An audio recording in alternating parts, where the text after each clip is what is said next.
ধন্যবাদ জনাইছো।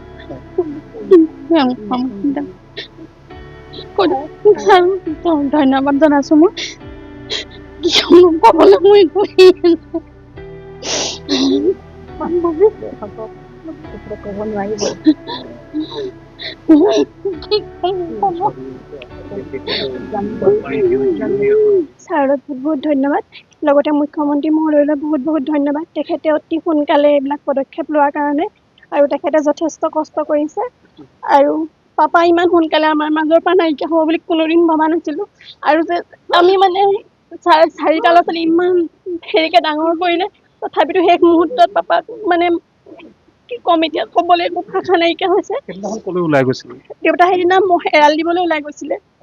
তেওঁ মহ এৰাল দিবলৈ গৈ ঘূৰি নহা দেখি মানে অকমান দেৰি হোৱা দেখি ঘৰত বিচাৰ কুচাৰ লগালত পোৱা নাছিলে। তাৰ পৰা লগালগ আৰক্ষী বিভাগক জনোৱা হ'ল। তাৰপিছত আৰক্ষী আহি সকলো বিচাৰ কুচাৰ কৰি প্ৰথম দিনাখন তেখেতক মানে পোৱাই নগ'ল, উদ্ধাৰ কৰিব পৰা নহ'ল। তাৰপিছত পিছদিনাখন তেওঁৰ মৃতদেহ উদ্ধাৰ হৈছে। আৰু কি ক'ম আৰু। এই মুহূৰ্তত যিহেতু মুখ্যমন্ত্ৰীগৰাকীয়ে যোৱাকালি ঘোষণা কৰিছিল আৰু আজি আহি পোৱাতেই আপোনালোকক বিধায়কগৰাকীয়ে আজি আৰ্থিক সাহায্য, এককালীন যি সাহায্য আপোনালোকক প্ৰদান কৰিছে, মুখ্যমন্ত্ৰীগৰাকীক কি ক'ব? মুখ্যমন্ত্ৰী ডাঙৰীয়ালৈ বহুত ধন্যবাদ। আৰু তেখেতৰ দীৰ্ঘায়ু কামনা কৰিছোঁ। তেখেতে ইমানখিনি বানা সাহায্য মানে প্ৰদান কৰিছে। তেখেতে বানাক্ৰান্ত লোকক যথেষ্ট সহায় কৰিছে। তেনেকুৱা এজন মুখ্যমন্ত্ৰী আমি পাইছোঁ। তেখেতলৈ বহুত ধন্যবাদ। আৰু লগতে ছাৰক বহুত ধন্যবাদ। প্ৰথম কথা মই মৃত ব্যক্তিজনৰ মই তেখেতৰ আত্মাৰ সদ্গতি কামনা কৰিছোঁ। আৰু মই ভগৱানৰ ওচৰত প্ৰাৰ্থনা কৰিছোঁ যাতে এই পৰিয়ালটোৱে সেই যি মৃত্যুৰ শোক, সেইখিনি যাতে তেখেতসকলক সম্বৰণ কৰিবলৈ ভগৱানে শক্তি দিয়ে, সেইখিনি মই কামনা কৰিছোঁ। আৰু প্ৰভু ভগৱন্তই এই মৃত ব্যক্তিক যাতে বৈকুণ্ঠত স্থান দিয়ে, সেই কথাও মই ভগৱানৰ ওচৰত প্ৰাৰ্থনা কৰিছোঁ।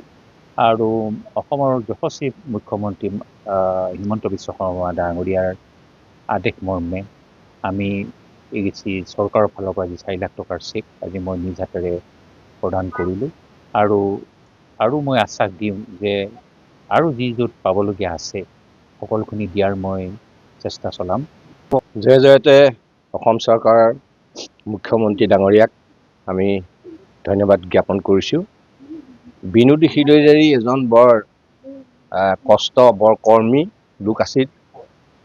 তেখেতে মহ পালন কৰিছিল, কেইবাটাও মহ, এতিয়াও 5টামান মহ আছিলে। তেখেতে গোটেই জীৱন মহ পুহি এই ল'ৰা ছোৱালীকেইটাক ডাঙৰ দীঘল কৰি বৰ কষ্টেৰে এই পৰিয়ালটো চলাই আছিল। বহুত ধন্যবাদ জ্ঞাপন কৰিছোঁ। তেখেতৰ প্ৰভু ভগৱন্তই স্বাস্থ্য ভাল কৰক আৰু অসমত যাতে অসমৰ এই দুৰ্যোগপূৰ্ণ মানুহবিলাকক সহায় কৰিবলৈ তেখেতক শাৰীৰিক মানসিকভাৱে শক্তি প্ৰদান কৰক।